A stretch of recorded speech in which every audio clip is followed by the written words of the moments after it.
के वसी में भी नबी के औसाफ होते हैं। यहूदी है तो मुसलमान को बता रहा है, तवज्जो चाहूंगा, यहूदी है तो मुसलमान को बता रहा है कि वसी नबी में भी नबी के औसाफ होते हैं। कहा ऐसी बात है तो नबी के जानशीन तो ही है, कहा उनके पास ले चलो। लेके आ गया खलील भाई वक्त के पास, और जब लेके आया वो बैठे हुए साहब सामने आके खड़ा हुआ, कहने लगे भाई आप कौन हैं और कैसे आना हुआ। देखिए थोड़ा सा जान के सुनिए, आखिरी मंजिल में है उत्तर को। कहने लगे कि आप कौन हैं, कैसे आना हुआ, किस लिए आए हो। ये बेचारा दिल में सोचने लगा, कहता नहीं है लेकिन दिल में सोचने लगा कि लगता है कि ये आदमी मुझे गलत आदमी के पास लेके आ गया। मैं तो लगता है गलत आदमी के पास लेके आ गया, इसलिए कि अगर ये नबी का वसी होता तो ऐसे पूछता ही नहीं कि आप कौन हैं, वो तो खुद ही बता देता कि आप फला हैं और फला काम लेके आए हैं। ये यहूदी है, उसका अकीदा ये है, उसका ईमान ये है। पर हम सोचने लगा कि जब आ ही गया हमको कहना ही पड़ेगा। उधर से सवाल हुआ भाई किस लिए आए हो। कहा कि मैं अखलाके मोहम्मद मुस्तफा देखना चाहता हूं।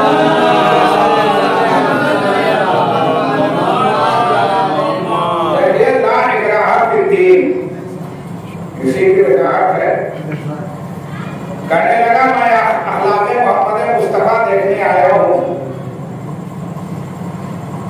कहने लगा मैं तो रसूलुल्लाह की तरह बैठ ही नहीं सकता। कहा जब उनकी तरह बैठ नहीं सकते तो यहाँ बैठे क्यों हो।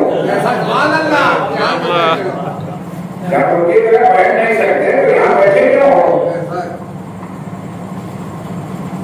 ऐसी बात है, बेचारा समझ गया कि ये तो नहीं बता पाएंगे। वहां से वापस हुआ और जाते जाते सोचते हुए जाता है कि मुसलमानों का भी मामला अजीब होता है, कैसे कैसे ना अरबों को लाके बैठा देते हैं, कैसे कैसे ना अरबों को लाके बैठा देते हैं। अगर ऐसे ही लोग रह गए तो लफ्ज़े खिलाफत पर नाम हो जाएगा, लफ्ज़े खिलाफत जो है बदनाम हो जाएगा और दीन का खुदा हाफिज हो जाएगा। ये सोचता हुआ बेचारा जा रहा था, बाहर निकला, जनाबे सलमान फारसी से मुलाकात हो गई। लोग कहते हैं कि जब भी ऐसा वाकया हुआ तो ये इत्तेफाक था कि जनाबे सलमान मिल जाते थे। कोई वहां से वापस मायूस आता था तो ये इत्तेफाक था कि जनाबे सलमान मिल जाते थे। मैं कहता हूँ ये इत्तेफाक नहीं था, इत्तेफाक नहीं था कि जनाबे सलमान फारसी मिल जाते थे, बल्कि मौला अली ने वहां मुअय्यन किया था ताकि वहां से गलत जवाब मिलने के तौहीद इस्लाम ना हो। वहां से गलत जवाब मिलने पे तौहीद इस्लाम ना हो। जनाबे सलमान मिले, कहने लगे भाई यही तो जा रहा था, इसे कहने लगे भाई बहुत परेशान हो, क्या बात है। तवज्जो चाहूंगा, देखिए मैंने कहा कि मैं अपने लफ्जों में सुना गया हूँ। कहा बहुत परेशान हो, क्या बात है। कहा ये छोड़ो जाने दो, आप तुम मेरी परेशानी दूर कर सकते हो। कहा अगर नहीं कर सकता तो पूछता क्या हो। अगर परेशानी तुम्हारी खत्म नहीं कर सकता था तो पूछता क्या हो। बताओ तो, बता दिया। कहा चलो मैं तुम्हें सच्चे जानशीने नबी के पास लेके चलता हूँ, वो तुम्हें अखलाके मुस्तफा दिखाएंगे। लेके आए, दरवाजे अली पे आए, दस्तुल बार किया। अली ने अंदर से आवाज दी, सलमान क्या तुम उस शख्स को लेके आए हो जो अखलाके मुस्तफा देखना चाहता है। क्या तुम उस शख्स को लेके आ गए हो जो अखलाके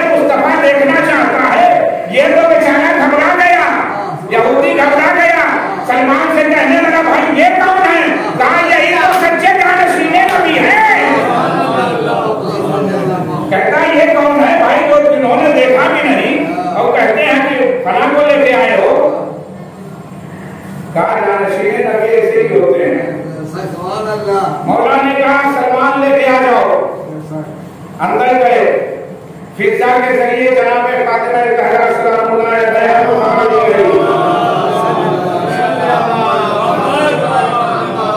जनाब ज़हरा ने हसन हुसैन अलैहिस्सलाम को साथ लिया, संदूक खोला, पोशाक निकाली, दोनों बच्चों को दोनों इमामों को पहनाया।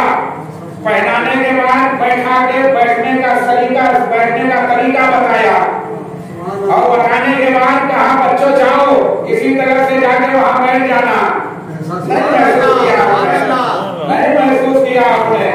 ये लिबास, ये पोशाक जो बच्चों को पहनाई गई है ना, ये रसूल खुदा की आवाज थी, कबा की अमामा था।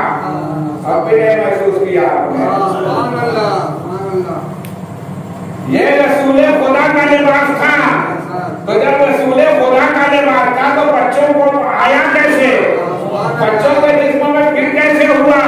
याद रखिए, लिबासे किस्मत सिनो शान नहीं देखता है, किरदार देखता है। ऐसा मीडिया भी तो पहन लिया, आए, आगे बैठ गए, हसन हुसैन अलैहिस्सलाम आगे बैठ गए। जब आगे बैठ गए हैं तो यहूदी ने अपनी जेब से एक पोशीदा किताब निकाली। निकालने के बाद कभी किताब देखता है, कभी हसनैन को देखता है, किताब देखता है, हसनैन को देखता है, किताब देखता है, हसनैन को देखता है। देखते देखते एक मर्तबा बाबा से बुलंद कहता है अशहदु अल्ला इलाहा इल्लल्लाह व अशहदु अन्ना मुहम्मदन रसूलुल्लाह।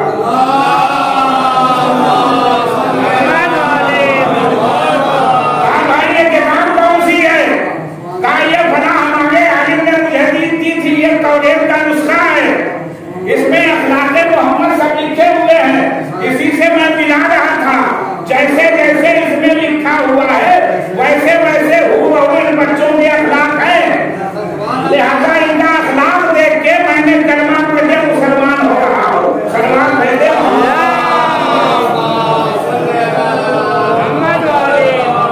देखिए कौन सा झगड़ा हुआ, कौन सी तलवार चलाई गई, कौन सी शिद्दत हुई, कुछ नहीं हुआ ना, खुद ब खुद मुसलमान हो गया।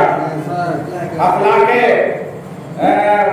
अहले बैत ताहरीन अलैहिस्सलाम को देखा, मुसलमान हो गया। ला इलाहा बिद्दीन, ला इलाहा बिद्दीन, ला इलाहा बिद्दीन,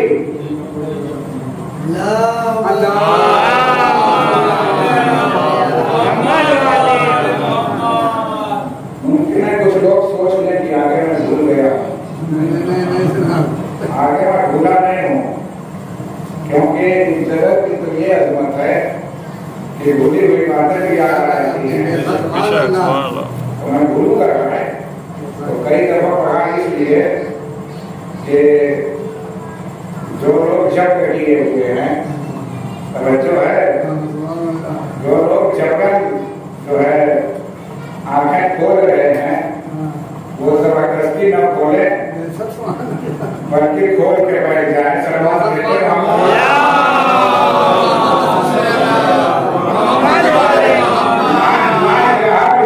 ये थोड़ा सा मतलब नहाने के लिए ताकि मतलब थोड़ा सा जो है तवज्जो ज्यादा हो। तीन दिन में कोई जगह नहीं। देखिए इब्तिदा से लेके इंतहा तक आप दीन को देखेंगे, दीन वालों को देखेंगे, मजहब वालों को देखेंगे तो कहीं पे कोई जगह नहीं दिखेगा, कोई जगह नजर नहीं आएगा, कोई जुल्म नजर नहीं आएगा, कोई जबरदस्ती आपको देखने में नहीं आएगी। यहाँ तक कि मौला हुसैन अलैहिस्सलाम जितनों को अपने साथ लेके करबला आए हैं, जबरन नहीं लेके आए। और बड़ी बात मैंने कह दी अभी तो, मौला हुसैन जितनों को लेके आए हैं जबरन लेके नहीं आए हैं। और उसकी दलील ये है कि कदम कदम पे मौला हुसैन ने कहा था उनसे कि चले जाओ। यहाँ तक कि शबे आशूरा फिर उनसे कहा कि जाना चाहते हो तो जाओ, मैं भागे पैर उठाए लेता हूं, तुम चले जाओ। चिराग भी बुझा दिया, अगर उजाले में नहीं जा सकते तो अंधेरे का फायदा उठा के चले जाओ। नहीं गए। जब चिराग दोबारा चलाया गया, सब के सब मौजूद थे, कोई नहीं गया। इसी बात में तो मौला हुसैन ने कहा था, जैसे मुझे साहब मिले वैसे ना मेरे नाना को मिले, ना मेरे पापा को मिले, ना मेरे भाई हसन को मिले, कोई नहीं गया। आशूरा के दिन इमाम ने इनको भेजा नहीं है। इमाम ने मैदान में मक्तल में मरने के लिए इन्हें भेजा नहीं कि तुम जाओ फिर तुम जाओ फिर तुम जाओ। ऐसा कुछ नहीं, आप सुनते रहते हैं, आपको तारीख के से वाकियत भी है। बल्कि इनमें हर एक खुद ही एक दूसरे पे सबकत ले जाना चाहता था और इमाम की खिदमत में आते थे, मौला इजाजत दीजिए, आका इजाजत दीजिए, मैदान का के लिए इजाजत दीजिए। मौला इजाजत देते थे, मैदान में जाते थे, हमला करते थे, शहीद होते थे, गिरते थे, मौला को मदद के लिए गाते थे, मौला जाते थे, उनका लाशा लेके आते थे। यहाँ तक कि मौला हुसैन के खैमे खाली हो गए, सब जामे शहादत नोश कर चुके। जुमला कह दो, इन भूखों और प्यासों ने ऐसी जानसारी दिखाई है कि तारीखे आलम आदम में जिसकी कोई नजीर नहीं मिलती है। कौन सा ऐसा जुल्म है जो इन पे नहीं हुआ है? कौन सी ऐसी मुसीबत है जो इन पे ढाई नहीं गई है? लेकिन इन तमाम मसाइल में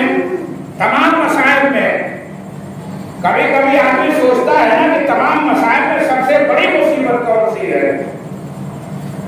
सबसे बड़ी मुसीबत कौन सी है? तो जब जनाब सैयद सज्जाद से किसी ने पूछा कि सबसे बड़ी मुसीबत आप पे कौन सी पड़ी है और कहां पड़ी है और किस वक्त पड़ी है, तो जनाब सज्जाद ने 3 मरतबा कहा है, शाम शाम शाम। सबसे बड़ी मुसीबत जो मुझ पे आई है शाम में आई है। इसलिए कि सर पर रहना एक कचावा रोडों पे बीवियां फिराई जा रही है। हया से जनाबे सैयद सज्जाद सर झुकाए हुए चल रहे थे। लेकिन अदादारों में तो मसाइल कुछ और पढ़ने वाला था, सुनाने वाला था, लेकिन जब बात यहां तक आ गई तो मैं सुना दूं। एक वक्त वो भी आया जब इन्हें जिंदाने शाम में कैद कर दिया गया, मुकल्लिद हो गए। सुनना चाहे तो सुनाऊं मैं, दिलों को थाम के सुने। 5वें इमाम मोहम्मद बाक़िर अलैहिस्सलाम फरमाते हैं कि हमें ऐसे टूटे हुए कैद खाने में रखा गया था और इतनी सहमतों में रखा गया था कि जब हमें रिहाई मिली है तो हम में से किसी का चेहरा पहचाना नहीं जाता था कि कौन कौन है, कौन कौन है। क्यों नहीं पहचाना जाता था? इसलिए कि दिन की धूप, रात की शबनम। अजीजों, दिन की धूप, रात की शबनम, अब यहीं तक हमने सोचा है और ये देख के हम अंदाजा लगाते हैं कि कौन सा महीना रहा होगा। तो ध्यान यहाँ तक पहुंचता है कि सितंबर में ज्यादा गर्मी होती है और शबनम भी पड़ती है। अजीजों, सितंबर महीना छोड़ दीजिए, कोई अहले हरम कोई 40 दिनों तक कैद खाने में नहीं थे, बल्कि 1 साल से ज्यादा कैद खाने में थे। जुमला कहूं, 1 साल से ज्यादा अहले हरम जिंदाने शाम में थे। इस 1 साल में बरसात का जमाना भी आया, सर्दी का जमाना भी आया,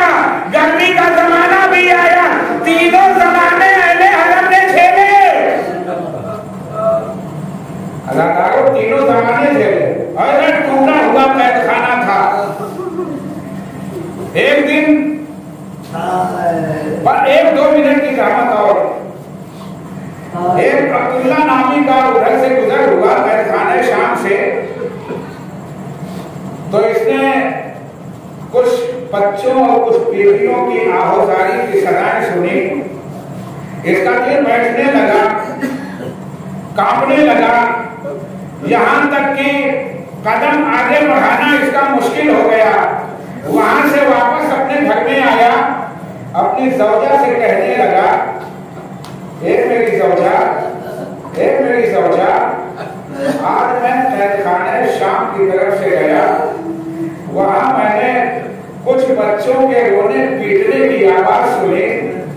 उनकी आवाजारी से मुझे ऐसा मालूम होता है कि वो बच्चे यतीम भी हैं, भूखे भी हैं, प्यासे भी हैं। एक मेरी ज़ौजा, तुम्हारा दस्तूर है ना कि तू हर शबे जुमा हुसैन की सलामती के लिए खाना पकाती है। आज जब खाना बनाना तो तू कहीं और न लेके जाना, बल्कि जिंदान में ले जाके उन यतीम बच्चों को खिला देना।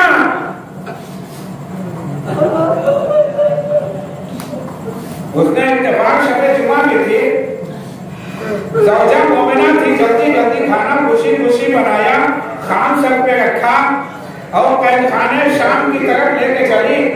जैसे ही जिंदाने शाम में पहला कदम इसने रखा है तो क्या देखा कि एक नहीं वो नादवा है, हाथों में हथकड़ी है, पाँव में देवरी है, गले में तौक है। कहती है कि मैंने उससे पूछा कि मैंने सुना है कि इस कैदखाने में कुछ बीबियां और बच्चे भी कैद हैं, वो कहाँ हैं?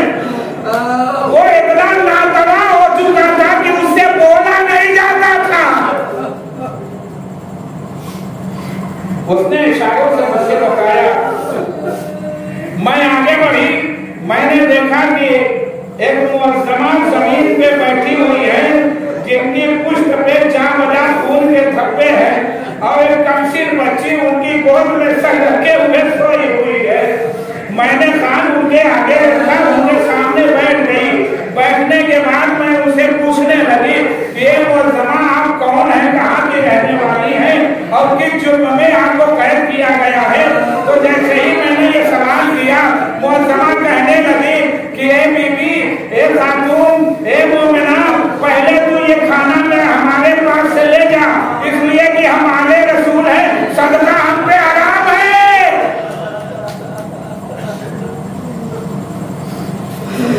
हम सदका नहीं खाते हैं।